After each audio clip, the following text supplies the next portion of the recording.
vamos recomeçar o nosso fórum, rigorosamente dentro do horário, e nós vamos então convidar o nosso próximo conferencista.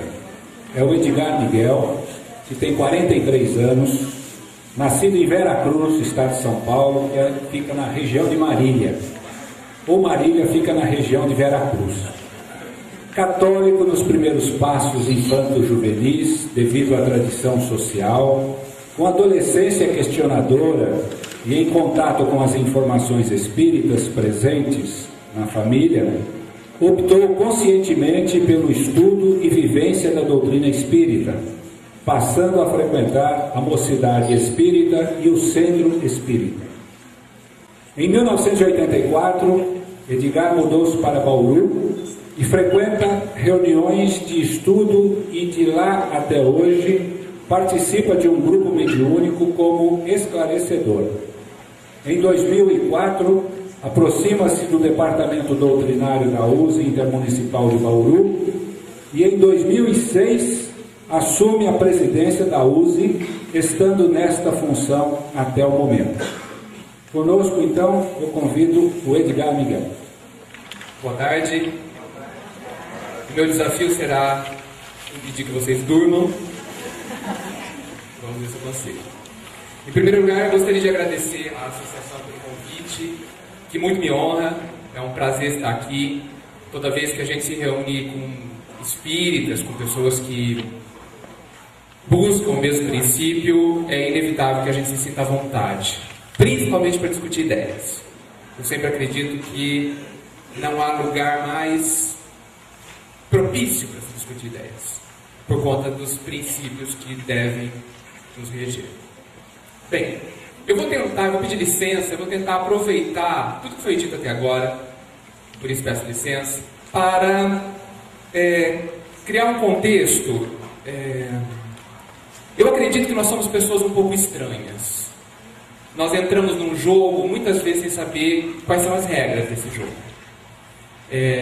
Quando a gente joga de verdade, pôquer, truco, a gente sempre tenta entender as regras porque a gente quer ganhar, quer chegar lá no final.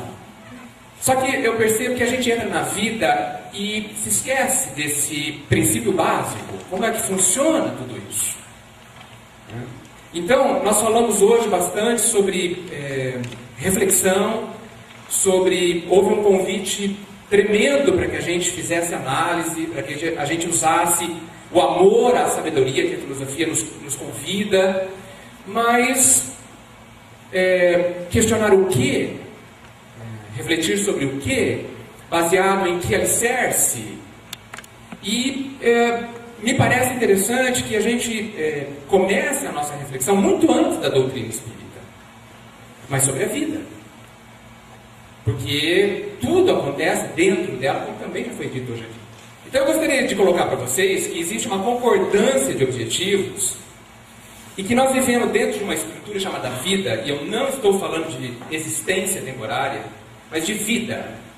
A vida podemos chamar de um grande jogo, onde a gente foi convidado, sem alternativa de dizer não, a jogar. E que estamos inseridos dentro desse jogo e nela permaneceremos. Tudo indica isso. E nós queremos ganhar o jogo. Ganhar o jogo é ser feliz, é se realizar plenamente, é desenvolver todos os potenciais íntimos, todas as sementes que foram colocadas dentro de nós, atingir a plenitude absoluta. Mas quais são as regras do jogo? Aliás, qual é o objetivo do jogo? Como que nós vamos ganhar algo se não soubermos onde vamos chegar? Como caminhar sem saber qual o norte? E quais são as regras? Como funciona o jogo, enfim? Então, me apoiando em tudo que foi dito, eu gostaria de convidá-los a refletirmos juntos sobre essa questão. Fazendo parênteses, eu não gosto muito de expor, eu gosto de dialogar. Então, já pedi licença à organização, se a gente puder dialogar dentro dos 35 minutos que eu tenho, eu me sentiria feliz também. Então me interrompa quando quiser. Bem, acredito então que a gente vive dentro de uma estrutura chamada vida, e que ela tem um objetivo. O objetivo sabido, nem sempre estamos atentos, mas sabido, que é esse desenvolvimento absoluto. E que essa vida, essa estrutura, ela está plenamente orientada a esse objetivo. Tudo o que acontece dentro desta estrutura, com as pessoas, com os seres, com os elementos que estão dentro dessa estrutura, sofrem a ação de todos os movimentos que a vida faz para que o objetivo seja alcançado. Todos os movimentos da vida estão focados nisso. Então, tudo que está abaixo dela, tudo que é válido, tudo que é verdadeiro, que está dentro dessa estrutura, todos os grandes movimentos que ela fez, que ela faz, tem esse propósito. E aqui então, eu coloco dessa forma gráfica, que o objetivo de Jesus também tem que ser o mesmo da vida. Que o objetivo do Espiritismo também tem que ser o mesmo da vida. E que o objetivo, evidentemente, da casa espírita também tem que ser. E do movimento espírita também. Senão algo está errado. Senão não há coerência. Senão não seria válido. Essa é a tese que, a princípio, estou colocando. Que todos esses 3 elementos, casa, espiritismo e Jesus, estão a serviço do objetivo da vida, que é o nosso desenvolvimento absoluto. Temos algumas referências que tentam comprovar a minha tese, talvez. Todos esses 4 elementos estão a serviço do desenvolvimento máximo do ser humano. E que esse, enfim, é o nosso objetivo. E que aí, talvez, essa é a proposta, deve estar a base, o alicerce das nossas reflexões. Como é que nós vivemos sem saber para onde precisamos ir, ou para onde iremos, queiramos nós hoje, ou não? Como refletimos? Eu percebo que muitas vezes a gente reflete, sobre o que devemos fazer. E eu percebo que há uma quase, no meu entendimento, saturação desse quesito. Nós ouvimos, principalmente palestras, que temos que fazer A, temos que fazer B, temos que fazer C. Aonde estão as discussões sobre como fazer? Eu já sei que eu tenho que ser bom. Nós já sabemos? Não. Mas como ser?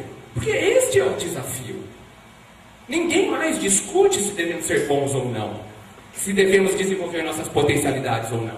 Mas é necessário que haja discussão sobre como fazer.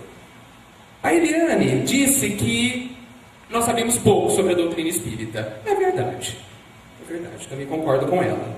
Mas nós sabemos menos ainda sobre a vida.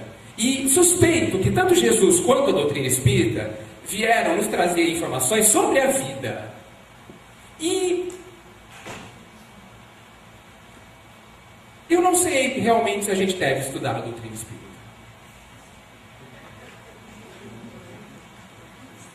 Eu acho que a gente tem que se estudar a doutrina espírita. Porque senão, nós corremos o risco de fazer como fazíamos no passado, enquanto evangélicos, de observar apenas a letra. E esquecer o essencial, que é o ser.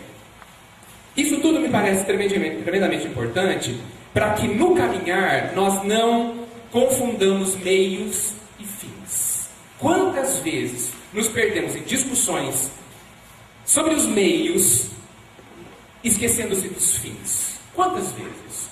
Quantas vezes nos perguntamos dentro da casa espírita se pode A ou B? Se tem que acender a luz ou apagar? Se a luz tem que ser vermelha ou branca? Se esquecendo do qual é o objetivo daquilo que nós estamos fazendo. E para que serve aquilo? Por que a vida colocou aquilo, aquele contexto dentro da vida das pessoas que estão ali vivendo aquilo? Com qual objetivo? E nos perdemos como nos perdíamos na época do Cristo, quando ele veio nos orientar que a gente tem que... o sábado é para o homem, e não o contrário. Então, é muito legal perceber o convite à crítica. O tema agora é autocrítica. Autocrítica é bem melhor, porque vivemos criticando, e muito pouco autocriticando. Bem, existem pontos de influências da casa espírita. Bem, eu coloquei para vocês que a vida, Jesus, o espiritismo, enquanto proposta, e a casa espírita, enquanto um ponto de concretude, vamos dizer assim, né? A casa espírita é um grande laboratório, como a família também é. Né? É um recurso que a vida colocou em nossas existências temporárias e transitórias, para que a gente, como ela pretende, desenvolvesse determinados pontos. Os pontos que necessitamos e não os pontos que desejamos. Mas como a casa espírita influencia o ser humano e a sociedade? Como ela pretende fazer isso? Acredito que seja dessa forma. Sendo, no final das contas, escola e oficina. A casa espírita, ela é escola porque ela é teórica. E ela tem que ser oficina porque ela é vivência. Eu vejo alguns estatutos de casa espírita que o objetivo da casa espírita é difundir o espiritismo. E eu me pergunto que a casa espírita devia se tornar um jornal, ou um rádio, ou uma TV. É claro que o estatuto já raramente é lido pelos frequentadores, infelizmente. O que denota um outro problema. Mas aqui nós temos, olha, quando a casa espírita é oficina de trabalho, quando ela é posto de atendimento, quando ela é casa de convivência e núcleo de estudo, ela pretende sim atingir os objetivos da vida. Como proposta, feita evidentemente por Kardec, não há muito o que discutir, e tudo a conhecer de verdade. Nós falamos muito de conhecimento hoje. No meu entendimento, as palavras são às vezes confusas, mas só sabe quem faz.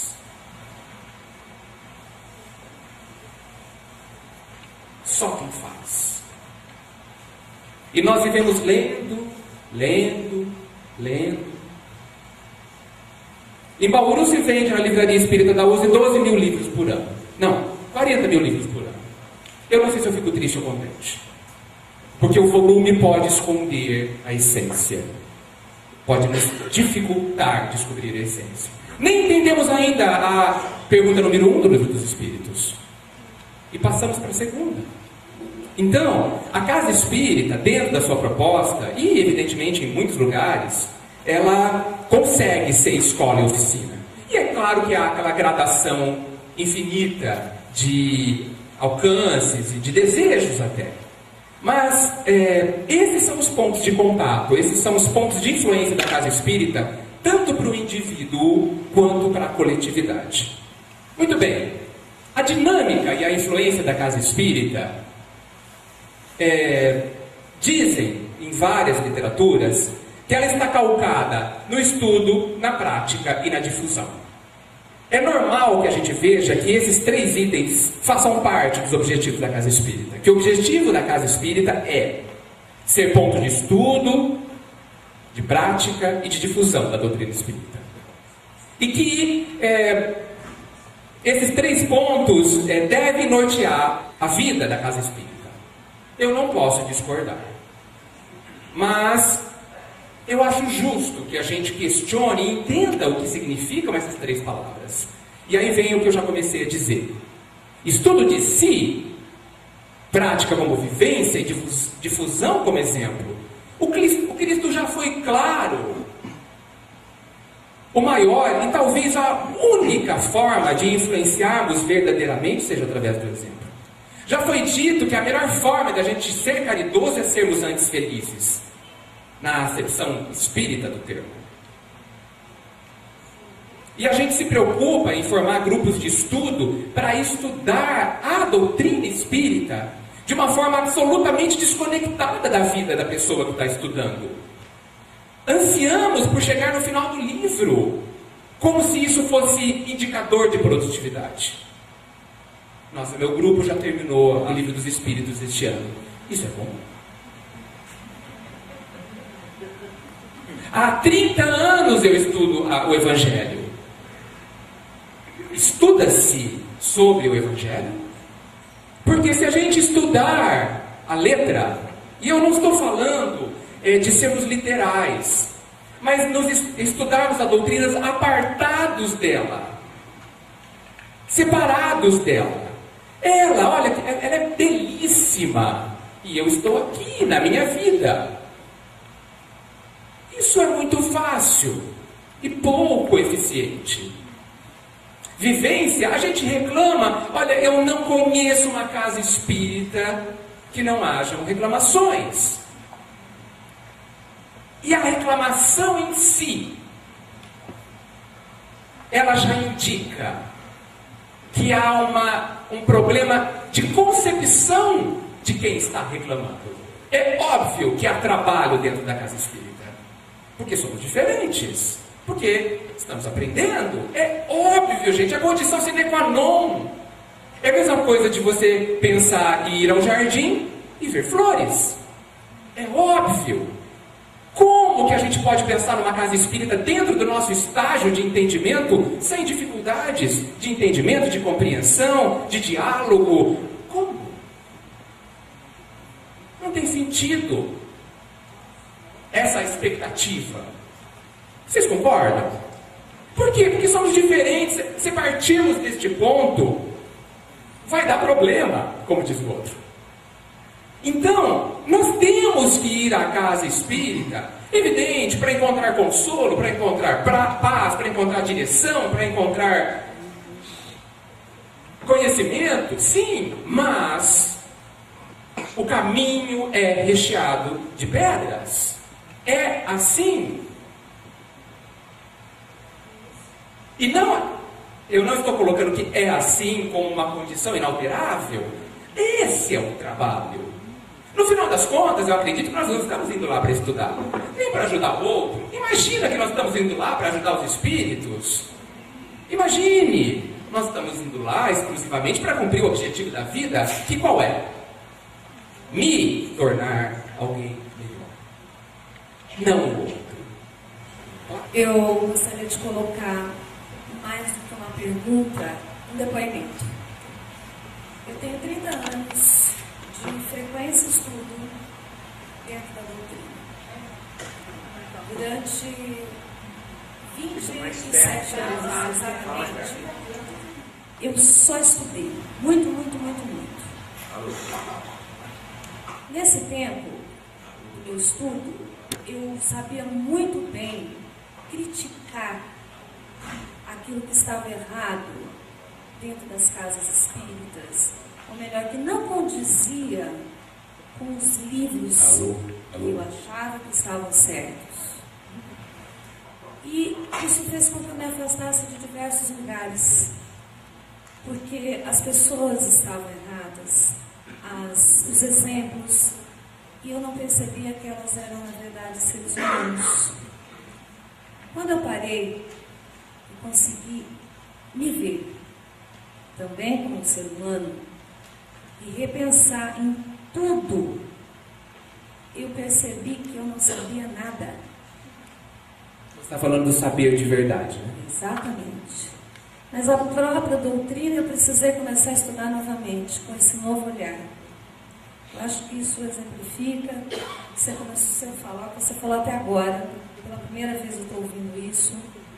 E eu sou exemplo vivo disso. Há 3 anos eu estou novamente frequentando, mas é tudo muito diferente, porque aquilo que eu vejo hoje, que de repente não está apropriado nos livros, é porque aquela pessoa ainda está melhorando, alcançando, faz parte dela.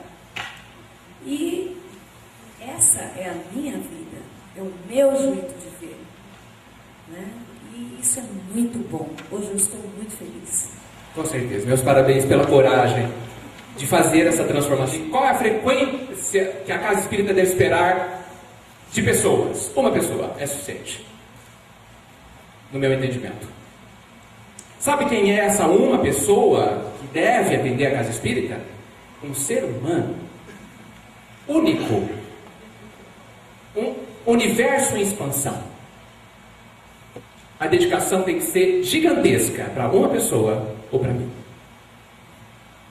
Mas vamos entender de outra forma, qual a frequência esperada em uma casa espírita? Quais seriam as atividades recomendadas e em que tempo? Ou seja, quais os passos a serem seguidos para quem se inicia a frequência é uma casa espírita? Cursos, leitura, estudo? A frequência não importa. O que se vai fazer também não. O que importa é a disposição. É saber por que eu estou indo lá. É saber o porquê que eu estou indo até lá. E não fazer no piloto automático. Qualquer atividade da casa espírita é excelente. Evidente que existem regras. Regras que devem respeitar o desejo de eficiência. Talvez eu não deva frequentar a reunião mediúnica como neófito, como iniciante da doutrina espírita, porque eu não serei eficiente dentro dela. Por isso eu não devo frequentar. Então, qualquer trabalho dentro da casa, com a disposição correta, é magnífico. Frequência? Eu digo que o espírita não precisa frequentar a casa espírita. Precisa? Kardec fez alguma recomendação assim: o espírita é aquele que frequenta uma vez por mês, por semana. É assim? Ou ele disse outra coisa? Creio que ele disse que é aquele que se esforça para ser melhor hoje do que ontem. E para isso, eu posso estar numa caverna. Não posso? E serei espírita. O espírita não institucionalizado. Dizem que para cada pessoa encarnada que vai na casa espírita, tem 3 encarnadas, né? Então, quando você fala que tem que esperar uma, na verdade você não está falando que tem que esperar 4? Eu não sei desse número de verdade, né? Eu acho que quando há amor na casa espírita, a população é gigantesca. Mas eu não sei o número. Mas nós, encarnados, que também temos que observar as pessoas encarnadas que chegam, elas precisam estar preocupadas com a qualidade. O número é irrelevante no meu entendimento.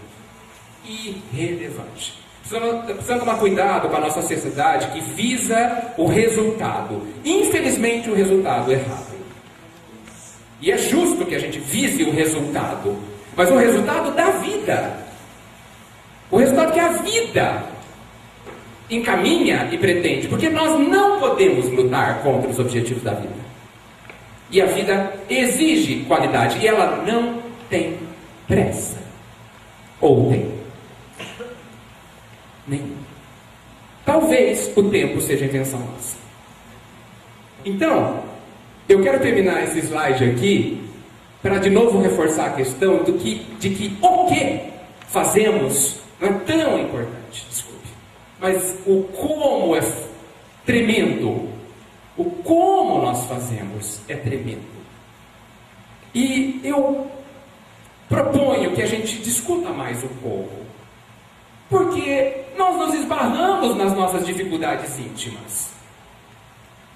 E hoje foi falado 10.000 vezes sobre o conhece-te a ti mesmo. Qual é o meio? Como eu conheço-me a mim mesmo? Como? Indo à casa espírita? Não. Estudando? Não. Mas indo à casa espírita atento, mais consciente, estudando, mais atento. A forma como eu estudo, a forma como eu vou até lá e o porquê que eu vou até lá muda completamente. Enquanto eu estiver preocupado que a minha casa tem problemas e paro nessa questão óbvia, eu muito pouco estou fazendo, eu estou gerando separativismo, eu estou inclusive gerando infelicidade própria. Agora, se eu entendo que as pessoas são diferentes e eu nada sei, eu de verdade nada sei, eu tenho que ser quase uma página em branco toda vez que eu vou à casa espírita. Consciente. Página em branco, consciente. Claro, mas aberto de verdade, honestamente. Talvez esteja na hora da gente parar de brincar. Então, os recursos nós temos. No mínimo é isso.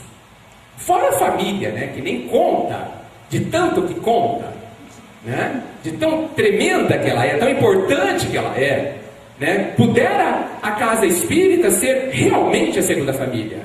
Tão cheia de problemas, entre aspas, quanto? Porque, gente, alguém aqui veio para se divertir na vida temporária? Se veio, temos um tremendo engano. Não vai dar certo, vai ser infeliz. Nós viemos aqui para aprender, e aprender dói. Inevitavelmente dói. No sentido mais amplo da palavra.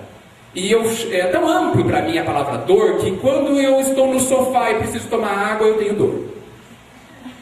Porque para mim não dor é não precisar de absolutamente mais nada. E isso só na plenitude, certo?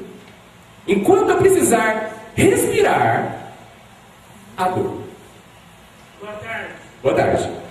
Às vezes eu comento com o pessoal, às vezes amigo meu do shopping, eu vou muito em shopping, né? Você vai muito em shopping? Vou. Ok. Eu vou muito em shopping. Tanto no primeiro shopping, tanto no outro shopping. Ok. Às vezes, quando eu falo para as pessoas, que eu frequento os espíritas, às vezes tem pessoas que acreditam e tem pessoas que não acreditam também, entendeu? Não acredita no espiritismo? Não no espiritismo.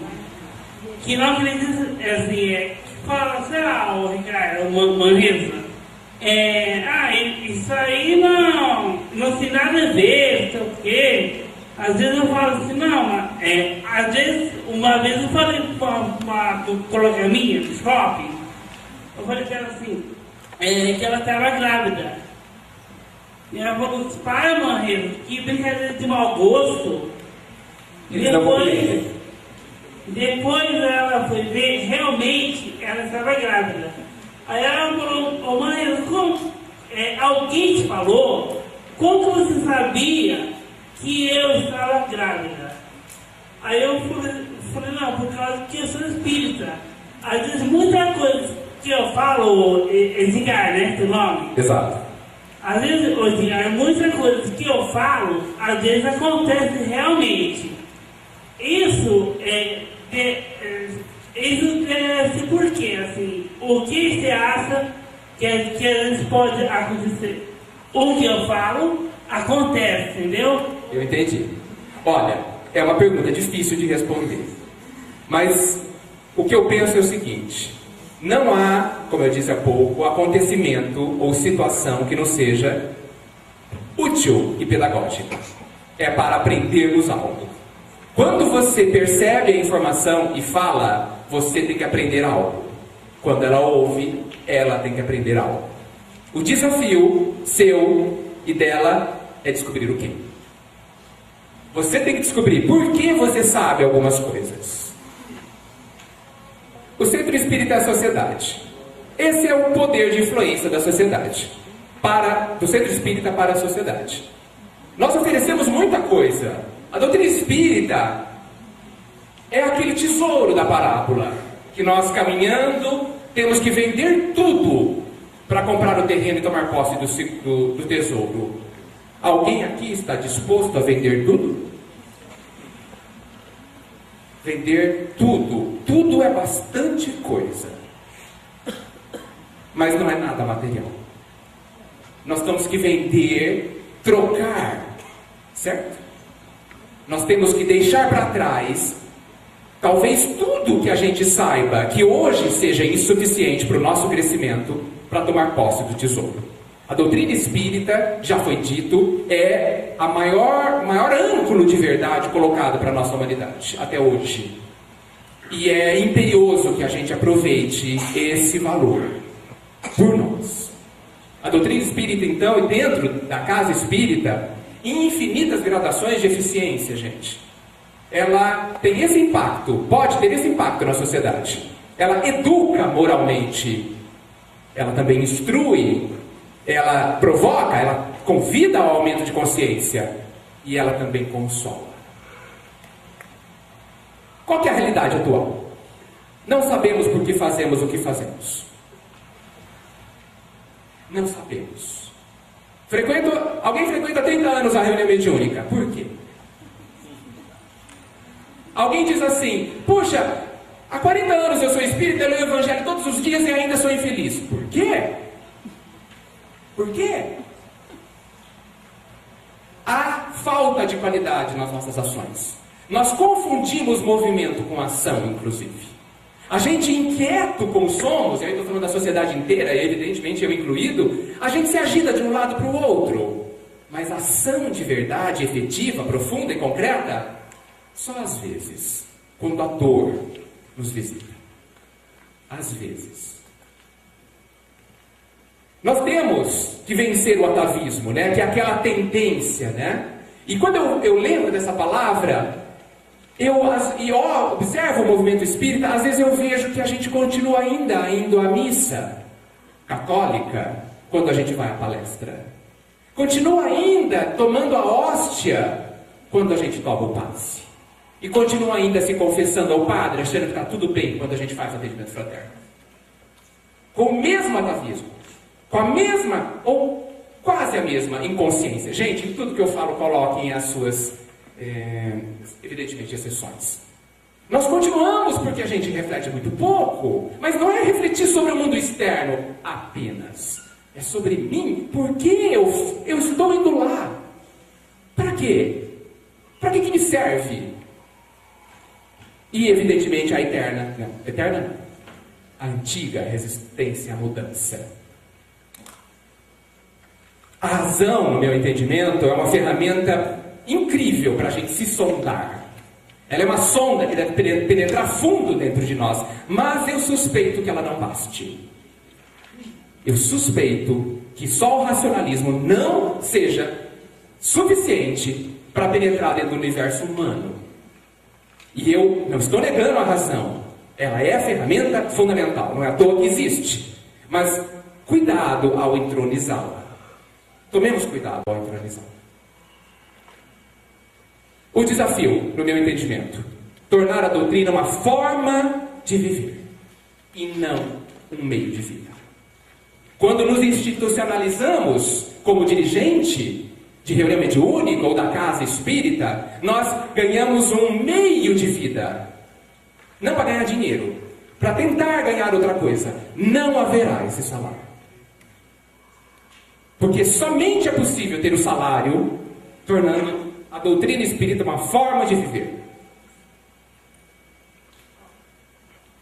Lentamente assimilada. Lentamente colocada dentro de cada um. Sem pressa. Porque a vida não tem pressa. Então, enquanto nós continuarmos agindo como temos agido ao longo desses séculos, nos postando agora do lado dessa fonte maravilhosa de luz, como guardião delas, criticando, sem fazer a autorreflexão e sem fazer o autoconhecimento, nós ainda estaremos apropriando-se, ou tentando se apropriar deste tesouro para oferecer no tribunal da nossa consciência como o que nós conquistamos. E o tribunal da nossa consciência não irá reconhecer esse valor, que é bem pouco. Porque o único valor, segundo Cristo, que é reconhecível pela nossa consciência, representante do Pai, é a nossa transformação. Essa é a diretriz. Muito obrigado.